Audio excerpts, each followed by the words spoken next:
Welcome to today's edition of the Lance Roberts Podcast at realinvestmentadvice.com. We're very happy today, very pleased to have Kevin Smith. He's the owner and founder and CEO of Crescat Capital. And, of course, he manages the investment team there. 21 years of portfolio management experience. He's been around almost as long as I am, but I look a lot better. So... Just joking. Hey, by the way, congratulations. I'm going to hold this up here just for a second so our people can see it. Crescat Capital, Kevin Smith, is at the top of the ranking chart. You may not be able to actually read the chart, but his two funds, Crescat Global Macro and Long Short, at the top of the list. Congratulations on your performance this year. Thank you, Lance. We're pretty excited. We're having a strong year, and really, we're concerned, as you guys are too, that we're very late in a global macroeconomic cycle, that central banks have inflated record global debt to GDP bubbles, and there's just a lot of opportunities out there. We think to capitalize on what is about to become a pretty significant economic downturn. Now, that's an interesting, boy, you just want to jump right in here with both feet. I mean, we didn't want to even kind of like warm the crowd up a bit, right?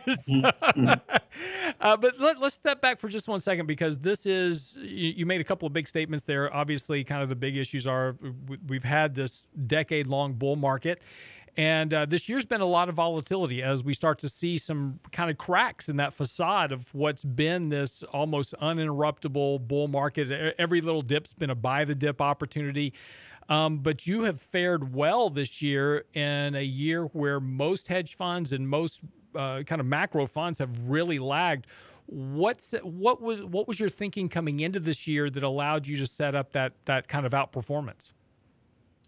Well, we've been pretty bearish on U.S. equities now, really since early last year, and it really starts with record valuations for U.S. stocks, with being late in the Fed, late in the economic cycle here in the U.S., but already late in a Fed tightening cycle, and we have a macro model that looks at about 15 different indicators that was really good at timing the top of the U.S. equity markets, both in 2000 and in 2007.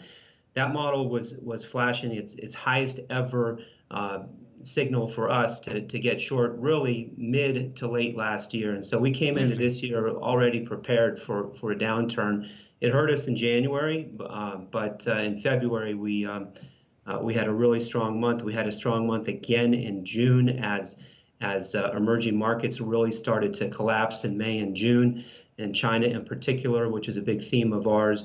And so we've just continued to stay bearish, and as the breadth of the U.S. markets in particular have just continued to weaken all year, it has only strengthened our conviction to stay net short. Interesting. And now we're going to break this whole thesis down here into a few different components today as we talk about it.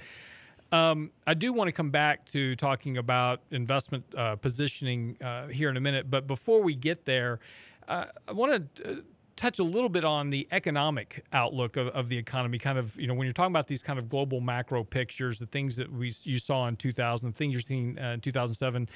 If you listen to the mainstream media, the economy is as strong as an ox. I mean, there's just record low employment, record low unemployment. But if you really kind of start to scratch very much below the surface, you really start to see some of the underlying issues of the economy already starting to show some signs of tearing at the fringes. What, from an economic perspective, just in this one area, is kind of leading to some caution for you? Sure. Well, of course, most recessions do start from very strong economic conditions, whether it's high consumer confidence, low unemployment. A lot of people, will look at things like that and say, well, geez, everything looks great right now, but it's just like it's always darkest before the dawn. It's always the brightest before something really bad is about to happen. We've already what we've already seen, however, really in the big global macro theme for us is really China, and we've already seen a global divergence when it comes to stock markets around the world. Emerging markets down substantially. China, the median stock in China is down close to 40% already from its highs last year, and so really the Fed tightening that's been going on now for 3 years, and really most of it in the last 2 years, has really been the catalyst to it's actually people say that you need an inverted yield curve to signal a recession. Well, we have a globally inverted yield curve today with right. Yields in Europe and Japan, for instance, 30-year yields close to 1%, while LIBOR rates are over 2%. So we have more than 100 basis point inverted yield curve globally already. A lot of signs that economically that we are about to head into a downturn. Well, and it's interesting too, because if you look at the globe around us, whether it's China or a lot of the European countries, especially emerging markets, there's already very good evidence that they are either in a recession already or about to be there. It may not have been announced yet, but they're definitely headed in that direction. But yet we seem to have this very resilient economic growth in the U.S. and has a lot of investors believing that, well, the U.S. can decouple from the rest of the globe. My argument is that we no longer live in an environment where we can be independent and isolated like we were prior to World War II.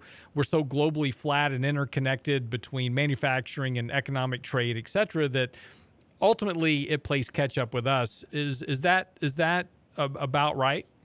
Well, I think so, and you nailed it on the head that certain emerging markets are likely already in a recession. China in particular. I mean, the median stock there being down something like 40%. I mean, when's the last time a stock market at a broad market like that declines, and they're not already in a recession? But in terms of being contagious, I mean, China has been more than 50% of global GDP growth since coming out of the global financial crisis over the last 10 years. And how can a slowdown or a recession in a country like that not be globally contagious? How does, of course, immediately what people are going to do, Kevin, is fall back and say, well, this is all because of Trump's trade wars and the tariff issues, and just showing that, America can win the trade war. How much are tariffs and trade actually impacting the situation in China? Or is this more of the fact that they've been running a credit-induced bubble for the last 10 years? Well, that's exactly right. It's a little bit of both. However, China's problems are really, primarily of its own making. They've created over $40 trillion in credit. There's $50 trillion in banking assets, and when you put those into dollar terms, that's because you're using the exchange rate, and the exchange rate is insanely overvalued. China has something like at least according to credible estimates that we've seen, something like a 20% non-performing loan problem. Wow. in its total credit system, and that's about $8 trillion worth of bad loans, which is like 70% of GDP. Wow. It's 4 times the equity in the banking system. Wow. So that's a bubble of China's own making, and the Trump trade wars are really just a catalyst to help get that unraveling. Well, all right, we'll take a quick break. We're going to come back more with Kevin Smith. He is the owner, founder, and CEO of Crescat Capital, the best 2 performing hedge funds this year.